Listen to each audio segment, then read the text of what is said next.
Right මේ තියෙන ඔයගොල්ලන්ගේ ගෙදර තියෙන ෆිල්ටර් එක මේ ෆිල්ටර් එකට අපි දැන් හිතන්නකෝ ඔයගොල්ලන්ගේ ෆිල්ටර් එක පිච්චුණා නැත්නම් ෆිල්ටර් එකේ පවර් පැක් එක පිච්චුණා අපි ඔයා කරන්ට් එකට ගහලා තියෙනවා මේක කරන්ට් එකට ගහලා තියෙනවා නමුත් වැඩ කරන්නේ නැහැ එතකොට ඔයාගේ පවර් පැක් එක තමයි පිච්චිලා තියෙන්නේ ඉතින් අපි මේක චේන්ජ් කරගන්නේ කොහොමද කියලා හරි සිම්පල් හරි සරලයි ඉස්සලම් කරන් තියෙන්නේ මේ පැත්තේ තියෙනවා කුඩිනුයි තියෙනවා ඇන ටිකක් වටේ ඒ ඇන ටික අපි ගැලෙවුවාට පස්සේ මේක ඔයාට මෙන්න මේ විදිහට එළියට ගලවලා ගන්න පුළුවන්. රයිට්. එතකොට එළියට ගලවලා ගත්තට පස්සේ ඔයාට මේ විදිහට තමයි බලා ගන්න පුළුවන් වෙන්නේ. ඔයාට හරි සරලයි කරන්න තියෙන්නේ මෙන්න මේ පවර් පැක් එකේ මෙන්න මෙතන මේ ගැටයක් දාලා තියෙනවා. වයර් එක දිගට තියෙන්නේ. රයිට්. කින් ඔයා මෙන්න මේ වයර් එක තමයි කරන්ට් එකට ගහන්නේ. එතකොට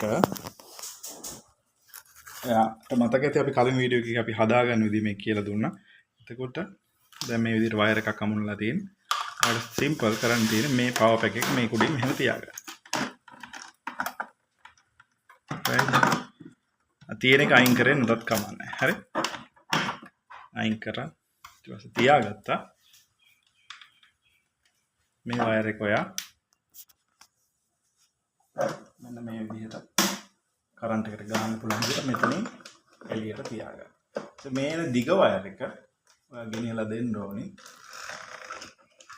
මෙතන තියෙනවා මෙන්න මේ විදිහට මේක හිට වෙලා තියෙන මේ හයි කරපු නැති එකක් නිසා ඔයාලට දකින්න මේක අමාරු. මෙන්න මේ විදිහට කනෙක්ෂන් එක දුන්න එකක්. හරි. ඔයාලට තියෙන්නේ මේකේ දැන් කලින් තිබුණු වයර් ලයින් එක අපි අයින් කරන නිසා මේක ගලවලා. මේක ගලවලා දැන් අලුතෙන් ආපු අපි පවර් පැක් එකේ දැන් එනවනේ මේ විදිහට වයර් එකක්. ඒකෙ මීට අරගෙන මේක ඔයාට ඕන විදිහට මෙහෙම කරකවන්නත් පුළුවන් පැත්ත. දැන් මේකේ හිතන්නකො මෙහෙමනේ කනෙක්ෂන් වෙලා තියෙන්නේ. ඔහොම තියෙන එක මේක සෙට් වෙලා තියෙන නේද? ඒක දැන් මෙහෙම තියෙන්නේ. ඔයාට මේක මේ පැත්තට මේ විදිහට කරකවන්නත් පුළුවන්.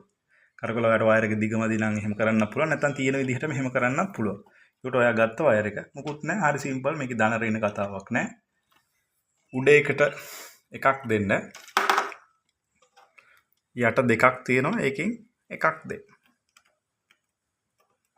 රයිට්. ඔච්චරයි ඔයාට කරන්න තියෙන්නේ. ඊට පස්සේ දැන් මේ එන වයර් එක ඊට පස්සේ කියන්නේ මේකෙන් පවර් පැකින් එළියට අවුට් වෙන DC වයර් එක ඔයාට කනෙක්ෂන් එක දෙන්න ඕනේ මේ මෝටරේ වයර් එකට. මෝටරේ සහ මෙන්න මේ සොලොනොයිඩ් එකේ වයර් දෙකට. එතකොට අපි මේ දෙක හොයාගන්න නම් මෙහෙම මේක ඇදලා ඉවර වෙලා කලින් අර වයර් ලයින් එක ඔයා කපලානේ ගන්නෙ. ගද්දි ඔයාට මේක මතු කරගන්න වෙනවා.